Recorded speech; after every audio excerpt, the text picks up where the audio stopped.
Hey yo, salut à tous, c'est Kinzo. Aujourd'hui, on se retrouve pour une nouvelle vidéo, la finale de la Illumis Cup en étendue. Et oui, la première, et j'espère pas la dernière, mais bon. Du coup, qui va opposer M. Kalmik et Roshi. Excusez-moi, je bafoue probablement les noms. Du coup, voilà, ça va être des decks en étendue. Alors en face, Roshi doit jouer Dracozolt, donc assez connu en format standard pour être un deck un peu troll. Et du côté de M. Kalmik, et ben c'est un... Comment dire, un Mew 3, voilà, Mew et Mewtwo GX, qui est extrêmement fort en étendue, parce que, bah, comme vous le savez probablement, en étendue, toutes les cartes sont autorisées depuis la première extension de Noir et Blanc, qui s'appelait Noir et Blanc, c'est quand même plutôt bien trouvé. Et voilà, alors du coup on commence tout de suite avec une open du Galvagon, qui commence par jouer l'ombrelle géante. Donc Galvagon, un deck très stun, on va dire ça comme ça, et désolé si de temps en temps je ne dis rien, c'est parce que il faut que je réponde avec mon téléphone sur le Discord, et je ne peux pas le faire avec mon PC, sinon l'enregistrement ne va pas planter, mais sera bizarre. Ok. Battle Compressor, donc du coup une carte extrêmement importante en étendue, hein, qui permet d'envoyer directement depuis le deck des cartes à la pile de défausse, donc ça peut être des Pokémon comme des traîneurs, hein, genre voilà, Professeur Platane qui est directement envoyé à la pile de défausse, donc voilà, très fort. Et du coup, voilà, on a un Mewtwo, enfin Mew Free, quoi, voilà, on va dire ça comme tout le monde l'appelle, qui peut du coup faire n'importe quel type d'attaque des Pokémon qui sont même des EX dans la pile de défausse, donc c'est extrêmement fort, du coup.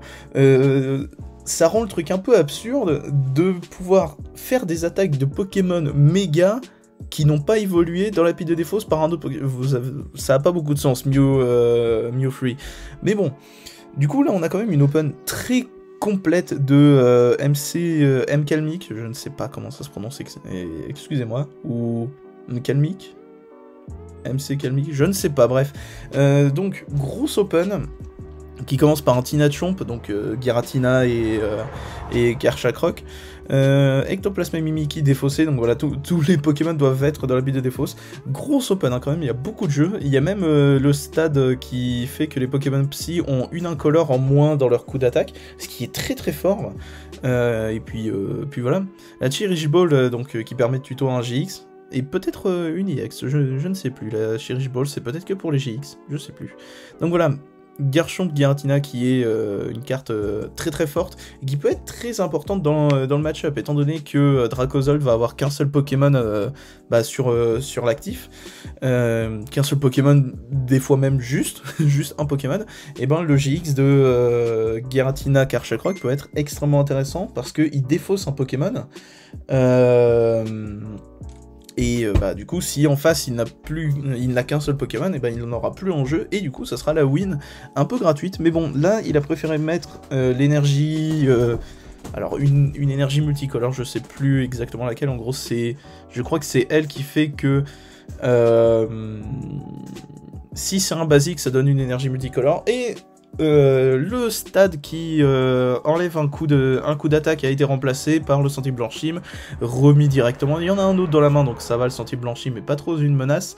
Mais Galvagon VMAX a fait son attaque, donc du coup 60 sur Tina Chomp, et s'il se fait attaquer, ça remet ça va mettre 120 dans la gueule de l'attaquant, donc probablement Mew Free, et voilà. C'est quand même un match assez sympa, hein, vraiment. Je pensais vraiment qu'en organisant un tournoi en étendue, on est très peu nombreux, enfin il y a une quinzaine de joueurs, mais parce que je n'ai pas organisé de pricing, ni... Et puis juste, les tournois en étendue ramènent moins de monde, hein, c'est vrai. Et ben je m'attendais à avoir des gros decks quand même, genre ADP Dragonite ou Turbo Dark potentiellement, ou Pyrax. Là non, on se retrouve face à un Mew Free... Mew Free, voilà, on va dire ça comme ça. Face à Dracozolt, ok, recherche informatique qui est jouée, carte absolument formidable. Formidable, pas formidable, non, justement. Hein, ok. Petite attaque, et du coup, voilà, vous voyez Mewtwo qui peut jouer n'importe quelle attaque, c'est débile, j'ai même envie de dire. Laquelle il va jouer, il y en a beaucoup trop. Hein. Hop. Alors j'ai pas vu du coup, qui fait 120 et qui se met 120 dessus, d'accord. Donc vous voyez, c'est quand même un match assez intéressant parce que Mewtwo va avoir accès à 20 milliards d'attaques différentes et Galvagnon va juste avoir cette idée de wall quoi, en gros, hein. Il va mettre 60 et mettre 120 si on le tape derrière, donc c'est très bien. Et puis le fait que le Pokémon tape pour une seule énergie, c'est quand même ouf. Là on a le Max Elixir, non Max Potion pardon, qui est joué, qui défausse 2 énergies pour soigner. À mon avis, il y a de fortes chances que ce match soit long, pour être tout à fait honnête. Voilà, c'est tout.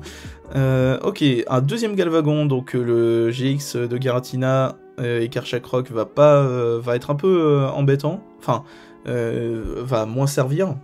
Même si c'était probablement peut-être pas son plan de jeu, hein, d'ailleurs. Je connais pas suffisamment, j'avoue, l'étendue. C'est un format que j'aime beaucoup, mais... Je ne me suis pas énormément intéressé au truc. Ok, Et oui, je crois qu'il... Alors, j'ai pas bien fait gaffe, mais je crois qu'il a fait le GX Tag Team de... Enfin, l'attaque GX de Tinachomp et qui ne marche pas du tout sur le... sur le Galvagnon parce qu'il ne prend pas de dégâts d'effet, d'attaque, et auquel cas c'est une attaque justement, enfin c'est un effet, donc voilà, absolument incroyable. Donc contrer un GX avec un outil, c'est quand même ouf. Donc voilà, c'est juste ça, incroyable. Vraiment incroyable. Je suis obligé en même temps de regarder avec mon téléphone, c'est quand même assez complexe. Donc voilà, une win du Galvagnon grâce à l'ombrelle géante, absolument folle. Hein. Cette carte est assez incroyable, faut avouer. Juste, le GX il fonctionne pas parce que j'ai un outil, d'accord. Hein. Enfin bref, très très bien. Donc, la première manche a été gagnée par le Galvagnon, sans doute. On peut parler d'erreur de la part du joueur du Mew machin.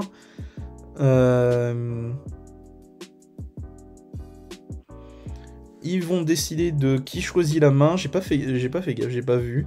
Waiting, nanana. Lancer de pièces par M. Kalmik. Excusez-moi, je suis obligé de regarder différents trucs en même temps. Ok, qui va jouer second. Ce qui a du sens, et une open assez... Ouais, quoique, il y a un peu de jeu quand même. Il y a le Deden, il y a la Cherish Ball, enfin Mémoire Ball, et puis voilà. Le Galvagnon doit Mulligan, forcément 4 basiques dans le deck. Ça fait combien de Mulligan tout ça? Ça en fait qu'un, bon ça va. J'ai vu des games où ça faisait beaucoup plus de Mulligan quand même. Hein. Du coup, la petite extra draw, comme tu veux, hein, t'es pas obligé, voilà. Petit draw 1, c'est sympa. Ok, Galvagnon du coup qui commence. Les deux joueurs veulent que le Galvagnon commence, donc voilà. Le Sentier Blanchim qui est tout de suite contré par le terrain, le stade. J'ai aucune idée du nom par contre de ce stade, mais bon, c'est pas grave. Qui est très fort, hein. Pour le coup, il est vraiment très très fort. Comme je vous ai dit, ça enlève un coup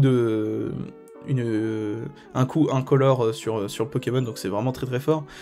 Courrier du dresseur qui va prendre un Guzma pour le défausser, ce qui est tout à fait compréhensible. Il va défausser l'autre stade, comme ça il peut récupérer avec le Cherche VS, c'est pas plus mal.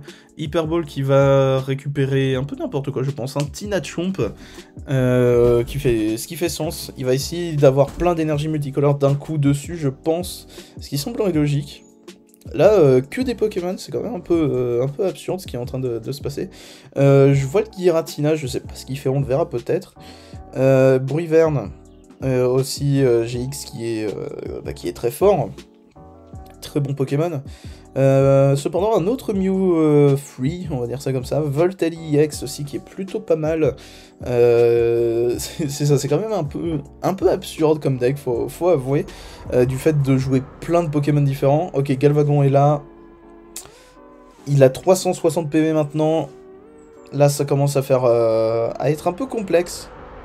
Ok, Tapoulélé en top deck, ça c'est très bien. Il va prendre, voilà, Platane, qui est... Là qui va faire plaisir, hein. Il rajoute 4 ou 5 Pokémon dans la pile de défausse. Énergie multicolore, enfin, énergie boréale, voilà, c'est l'énergie boréale. Et puis, voilà. La civière aussi qui peut être assez intéressant. Il y a le Battle Compressor qui peut être joué. Je commente beaucoup plus la game du deck Mew Free parce que Galvadon, il n'y a pas grand chose à dire, hein. C'est juste, il est là, il fait son attaque et c'est tout, quoi. Voilà, il n'y a pas grand chose d'autre à dire. Sinon, là on a un Rafflesia GX qui va partir avec Anglo-Tyran et Mandrillon. Ça peut commencer à gratter des récompenses pour le moment, c'est avec Anglo-Tyran Mandrillon. Comme ça servira... Enfin... Pour ceux qui ne connaissent pas le GX de Anglo-Tyran Mandrillon, ça permet de dévoiler nos 4 récompenses, et si ça a une énergie de base, ça fait ça pour une incolore, ce qui est absolument démentiel, et s'il y a une énergie psy, une énergie ténèbres en plus, on peut prendre 2 récompenses qu'on trouve parmi ça, donc c'est super fort, et étant donné que le deck, comme vous le voyez, joue des énergies multicolores, ça fait le café. Le nettoyage de terrain, je crois que ça s'appelle comme ça, qui dégage la pierre allégée et le stade. Il y a quand même un peu de quoi faire. Est-ce qu'il va laisser son Dédenne mourir? Ça serait peut-être pas si déconnant comme idée. D'abord un N. Et 2 énergies multicolores de trouver dedans. Alors, c'est quoi le nom de celle-là comme énergie? Je n'ai pas eu le temps de voir. Ok, il va laisser mourir son Dédenne. C'est pas grave, il y a une autre énergie multicolore. Là, ce qui peut être extrêmement fort, si l'autre adversaire, enfin si le joueur Dracozolt, ok, bah forcément il l'a compris. De toute façon, là, au tour d'après, si le joueur Dracozolt ne mettait pas un autre basique, il avait perdu, pour la simple et bonne raison que Dédenne allait mourir, énergie multicolore sur le Mewtwo, enfin le Mew Free, et du coup, qui permettait de récupérer le GX, enfin l'attaque GX de Tina Chomp, et là du coup ça aurait été quand même très compliqué. Ça aurait été la win, hein, tout simplement, il avait plus de basique. Sauf que là, du coup, le joueur Dracozolt a rajouté un Dracozolt sur banc, donc le joueur Mew Free peut quand même faire l'attaque GX, hein, ça bouffera quand même comment dire, un Dracozolt. Alors, est-ce que c'est vraiment le play voulu? Je ne sais pas. Je ne sais pas. Pour le moment, c'est trop compliqué d'avoir plein d'énergie multicolore dessus. À la limite, il peut juste faire gagner du temps, mais c'est complexe. Dédenne qui repart dans la main, ça c'est très bien, c'est très bien. Très fort, hein. Oula, excusez-moi, la qualité est partie. Voilà, la qualité est partie, mais bon, c'est pas grave. Là, je pense que vous arrivez quand même à reconnaître les cartes. Voilà. Déjà que le joueur arrive à stream sa game, c'est quand même déjà beaucoup. Donc voilà. Ok, petit Eden qui va dégager Mimikyu Ectoplasma et un Mew Free, c'est pas grave, il en a un autre. Il y a un AZ. AZ dans le deck qui est très fort. Ah, excusez-moi, hein, vraiment c'est ultra pixelisé. Déjà que pour moi c'est ultra pixelisé, vous ça sera encore plus parce qu'il faudra que je zoome l'image. Enfin que j'étende l'image. Bref. Les deux outils sont partis, ça c'est super fort. Nettoyage de terrain, ou nettoyeur de terrain. Field Blower en anglais. Et puis voilà. Ok, donc vraiment là le Mewfru, alors là de pire en pire, le Mew Free a absolument tous les Pokémon qu'il veut dans sa pile de défauts, il peut faire toutes les attaques du monde. Regardez-moi cette absurdité. 3 pages d'attaque. 4 pages d'attaque. C'est quelque chose, on va dire. Guzma, oh, pour commencer à prendre des des attaques et faire gagner du temps potentiellement. Enfin, faire gagner des attaques. J'ai trop d'idées en tête pendant que je commente. Il avait peut-être oublié que Guzma faisait battre en retraite un de ses propres Pokémon aussi. Après, bon, Nostanfer peut battre en retraite pour une énergie, donc à la limite, c'est pas grave. Un autre Big Charm est placé, forcément Heavy Ball, qui permet d'aller récupérer un autre Galvagon. Oui, je crois que la Heavy Ball, c'est que ça peut tuto un Pokémon avec 3 coups de retraite, étant donné que Galvagon a 3, je crois que c'est ça. Hein. Spark Trap, ok. Là, ça va être un peu... Oh, Pierre allégé en top deck. Très très fort, ça va être très important même, je dirais, parce que là il va se passer beaucoup de choses. Pierre allégé plutôt sur le Tinachon, ce qui a du sens. Il a Z en fait pour amener le Nostanfer, ce qui pourrait être pas mal comme idée. Pas du tout, il mise sur une Rosemary, ok, je sais pas trop où est-ce qu'il veut en venir là, j'avoue. Computer Search, recherche informatique, très très très très fort. Et un autre Field Blower. Évidemment, tout d'abord, on va fin le deck un petit peu avec Battle Compressor, ce qui fait sens. Alors après, le deck est quand même vachement vide maintenant, hein, plus que 10 cartes dans le deck. Une autre énergie multicolore est placée, et voilà, je pense que le joueur Meowth va laisser mourir son Nostanfer. Ça commence à faire beaucoup, hein, beaucoup de récompenses déjà prises. Alors, est-ce qu'il mise sur le GX de Giratina Karchakroc? Je ne sais pas. Après, ça peut gagner comme ça, hein, tout simplement. Hein. Imaginez, il met une autre énergie multicolore, double discard, plus de Galvagon, bah voilà. Hein. Field Blower qui va énormément aider. Là, pour le moment, il va juste chercher à vider le deck. 3 cartes, enfin, non pas 3 cartes dans le deck, mais il y a 2 énergies boréales. Donc, comment il va se débrouiller? Peut-être plus une Rosemary, ça semblerait plus logique. Est-ce qu'il va faire le Field Blower d'abord? Ça peut le servir, sachant qu'il a vu que l'ombrelle géante bloquait totalement le GX de Tinachomp. Tinachomp, Giratina, Garchomp, bref, vous l'avez. Après, il n'a pas forcément besoin de cramer tout de suite le Field Blower. Ok, toutes les énergies boréales sont là. Là, il faudra juste trouver un moyen de dégager le Sentier Blanchime. Et là, ce sera pas mal. Sachant que là, il va prendre le KO. Enfin, le Nostanfer va se faire mettre KO, donc il aura la place pour mettre un Dédenne. Ouais, là, je pense que le joueur est plutôt pas mal. Ok, attention, le top deck. Enfin, qu'est-ce qu'il va y avoir au top deck? Là, on va partir sur un GX, un bon gros GX de Tinachomp, je pense. Oh, Giratina, il a un talent dans la pile des fosses. Ah, il peut probablement se ramener, je sais pas. Je ne sais pas, on va voir. Parce que je ne peux pas voir ce qu'il fait. Voilà, il peut faire que duo miraculeux. Ah, ça a l'air d'être un peu complexe. Hein. Il lui faudrait juste une carte de plus en main, comme ça il peut tenter le Dédenne pour aller récupérer le Field Blower. 5 cartes dans le deck. Je sais pas du tout ce qu'il fait le... Ah mais non, il peut totalement jouer. Bah non, je suis bête. Ok. Là par contre, si le Galvagon met un autre basique, c'est la merde. Oh, il va plus se baser sur... Ah non, il va faire battre en retraite.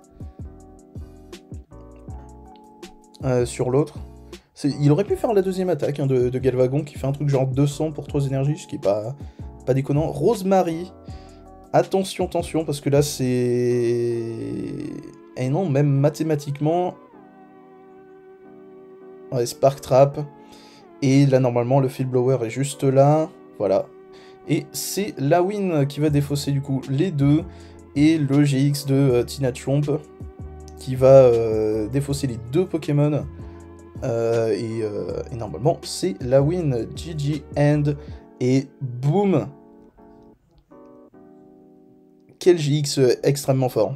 Extrêmement fort comme GX, il n'y a pas à dire. Et du coup, c'est un 1 partout. Quel match intéressant quand même, je trouve. Et puis voilà. Je vais juste leur envoyer un message d'ici quelques secondes. Pour... bah voilà, c'est tout pour juste valider le... Tac, est-ce qu'ils ont validé...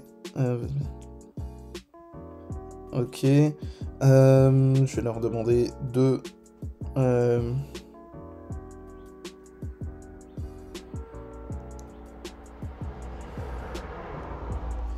Excusez-moi, du coup... De toute façon, la game se lance, donc... voilà.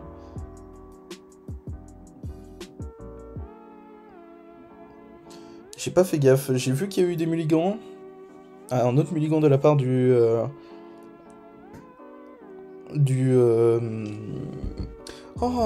Galvagon. On va voir ce qui va se passer. Donc pour le moment, on est sur un 1 partout, assez intéressant quand même.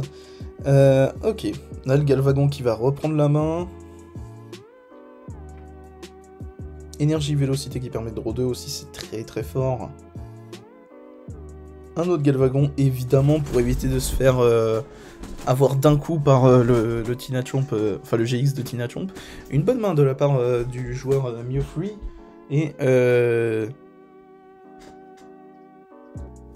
Et voilà, c'est tout.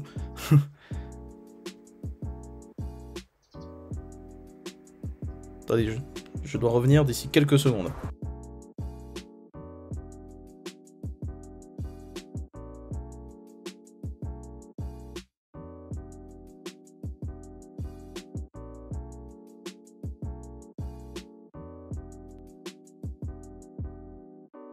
Hop, je me suis un peu foiré, voilà, désolé pour ce petit temps d'attente très léger imprévu. Ok, du coup j'ai vu qu'il avait pris son Mewtwo, enfin son Mew3, il a perdu une énergie multicolore, mais bon c'est pas grave. Battle Compressor qui permet de faire absolument tout ce qu'il veut. Je vais essayer de chercher le Giratina, parce que vraiment je ne sais pas ce qu'il fait. Giratina Card, je ne sais pas, je ne sais même pas comment la chercher. Pas mal de cartes intéressantes quand même dans la main du Mew3. Alors, Giratina Card, je sais même pas lequel c'est qu'il a. Ah, c'est celui-là. Talent, Distortion d'or. Une fois par tour, si ce Pokémon est dans votre pile de défausse, vous pouvez le reprendre, enfin le mettre sur votre banc, et si on le fait, on met un compteur de dommages sur 2 des Pokémon de banc de l'adversaire, ce qui est pas mal. Ça aurait été mieux de le voir reprendre à la main, je pense. Mais comme le Nonaf qui a le talent de propagation, mais ça c'est pas trop mal, mine de rien, sachant que c'est un deck, là comme vous le voyez, qui joue beaucoup autour de Battle Compressor, qui permet d'envoyer les Pokémon directement de la pile de défausse, enfin du deck à la pile de défausse, et puis voilà. Là vous voyez, hein, c'est des decks qui sont très lents, enfin non, Mew3 c'est pas lent du tout, c'est juste que face à Galvagon, peut pas faire autrement. Ok, Rosemary qui tombe, c'est dommage, une énergie boréale qui part, c'est dommage, mais bon. Bon bah c'est pas grave, il a une autre énergie boréale, enfin pas boréale mais je vois pas d'ici comment elle s'appelle. Bref, on ne saura pas et c'est pas grave. Tapoulélé en main versus Seeker, Quick Ball et professeur Sycamore, donc le professeur Platane, le prof de Pokémon XY évidemment. Pokémon XY qui a été une grosse déception pour moi, hein, d'ailleurs. Voilà, c'est tout, fallait juste que je le dise. Il y a quand même beaucoup de jeux, hein, il y a beaucoup de Pokémon dans la pile de défausse du joueur Mew3, donc voilà. Là, à mon avis, il va juste chercher à attacher plein d'énergie partout en espérant pouvoir mettre KO, enfin mettre le double discard avec Tina Chomp. Là, voilà, ça va vider le deck pour essayer de choper facilement les énergies, et puis voilà. Ok, une autre énergie dans la pile de défauts, faut quand même faire... 4 énergies dans la main, d'accord, ok. À mon avis, le Giratina avec le talent... comment qu'on a dit? J'ai perdu le nom du talent. Distortion d'or, bah oui, la porte du monde distorsion, forcément. Enfin, porte distorsion, par rapport au monde distorsion, tout ça. Il est fort, il est quand même assez fort. Là, c'est juste que dans le match-up, voilà. Faut faire gaffe à pas trop défausser d'énergie spéciale, hein, attention, parce que sinon... Ouais, voilà. Hein. Les 2 énergies spéciales qu'il a dans la main... Bah non, il peut pas faire le GX hein, de Tina Champ. À moins que le joueur Galvagon ne mette pas d'autres basiques, auquel cas là il pourrait l'avoir. Battre en retraite, commencer à faire des dégâts éventuellement. Il tapera malheureusement pas assez pour faire... Ah, il a la Star Search du Jirachi aussi. Donc c'est pas trop mal. Qui peut toujours servir, hein. Ça permet de mettre directement une énergie SP depuis le deck, je crois. Donc c'est pas trop mal. Ouf. Ouais. Oh le lag. Oh le lag. Ouais, ça lag énormément d'ailleurs, là vraiment je suis désolé mais je ne peux pas faire autrement. Max Potion, du coup, qui va soigner le Galvagon. Exploration de Leaf. Ouais, That was close, effectivement. Oh, et le... Ah, non, on drop pas maintenant, oh, attention. Sachant qu'il y a le Field Blower pour éviter le GX. Et normalement, c'est la win. Normalement. Hein. Ouais, c'est ça. Énergie multicolore, Field Blower pour dégager le truc. Et GG End. GX qui porte super bien son nom. GG's to everyone. Re tout le monde. Et voici la liste de M. Kalmik, du coup, le gagnant de ce match vraiment ultra intéressant. J'ai beaucoup aimé commenter ce match et du coup j'espère qu'il vous aura plu. Donc voici sa liste qui est comme on l'attend d'un Mew Free, c'est-à-dire d'avoir plein de Pokémon différents en un seul exemplaire. Voilà, pour ceux qui ne connaissent pas Mew Free, ça n'existe pas, hein. Il n'y a pas de Pokémon qui s'appelle Mew Free, c'est juste Mew, Mewtwo, Mew Free, voilà, vu comme ils sont en équipe. Donc évidemment basé sur celui-ci, qui est absolument parfait. Talent perfection, on n'en est pas loin effectivement. Ce Pokémon peut utiliser les attaques de n'importe quel GX ou EX sur votre banc ou dans votre pile de défausse.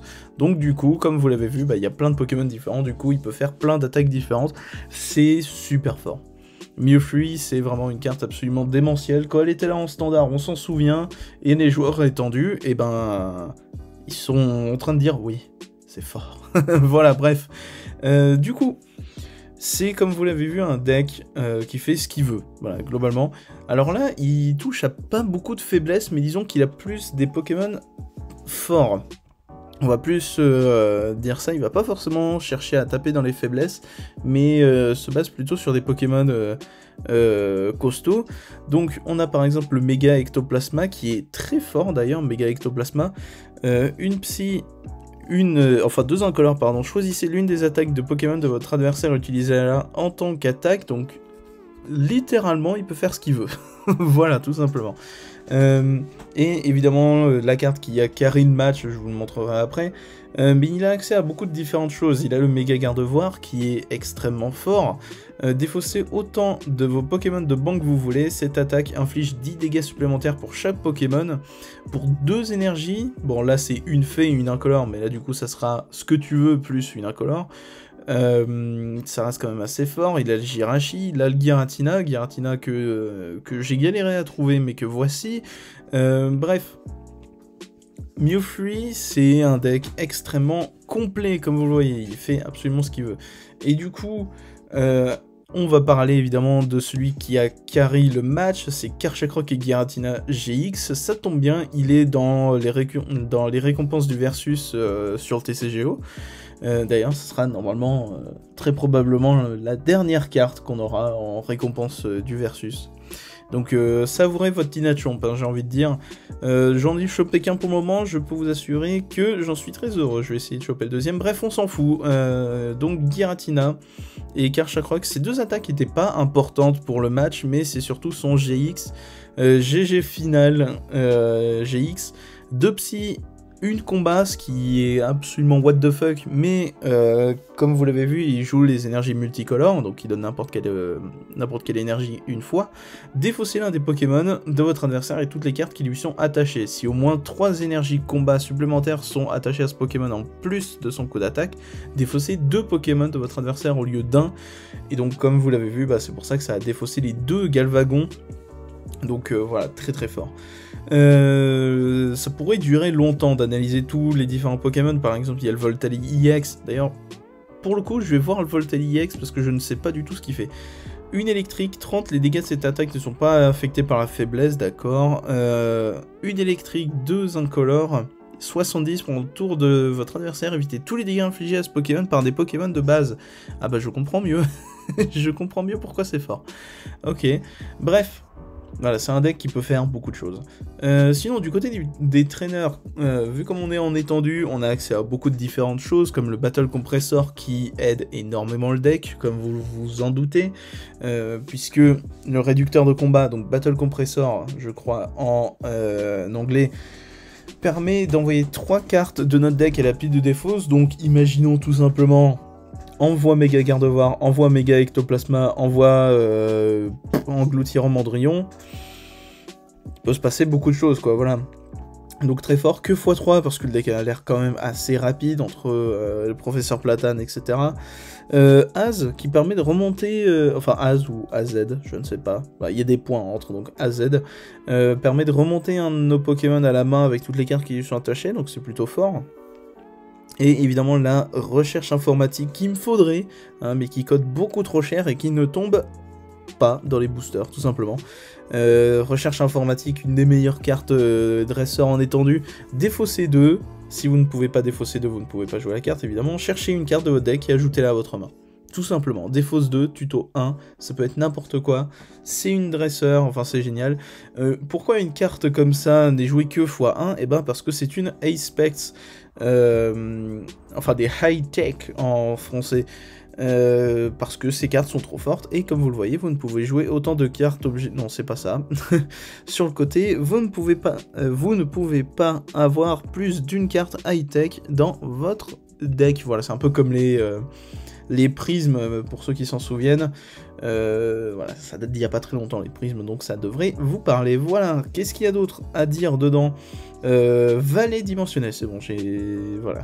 J'ai enfin le nom, qui est très très fort parce que les Pokémon auxquels, enfin les Pokémon Psy ont une incolore de moins dans leur coup d'attaque, ce qui est absolument démentiel. Disons que bah, votre méga Gardevoir, enfin votre Mewtwo qui copie méga Gardevoir, il tape pour une, ce qui est absolument fort. Et puis ouais, c'est génial. Un petit bandeau muscle, j'allais dire bandeau choix, non, un bandeau muscle, pierre allégée, civière aussi, étant donné que bah, ça va beaucoup défausser comme vous l'avez vu. Et du coup, comme énergie multicolore, on a la boréale qui date de Sword and Shield ou un truc dans le genre. Et on a l'autre qui est l'énergie prisme. Cette carte fournit de l'énergie incolore. Si le Pokémon auquel cette carte est attachée est un Pokémon de base, cette carte fournit n'importe quel type d'énergie. Voilà, d'accord. Donc ouais, effectivement, aucun intérêt sur les évolutifs, c'est pas grave, il en a pas. Enfin si, il en a, mais on s'en fout, voilà. Donc voilà pour ce qui est de ce deck, c'est... Vu comme les decks en étendue jouent beaucoup de cartes x1, ou voilà, surtout grâce aux Cherche VS pour les supporters, etc. Et ben, c'est impossible pour moi de vous le montrer comme ça, à moins que je puisse faire comme ça, peut-être. Ça charge. Ah, oui, je peux vous le montrer comme ça depuis tout à l'heure. Bon, c'est pas grave. Voici donc le deck qui a gagné la Lumis Cup en étendue. La première, j'espère pas la dernière, mais tout dépendra de TCG Live. Bref. On sait pas trop quand est-ce qu'il arrive d'ailleurs, donc on verra. On verra. Bon allez, du coup, j'espère que cette vidéo vous aura plu. C'était Kinzo. Allez, salut!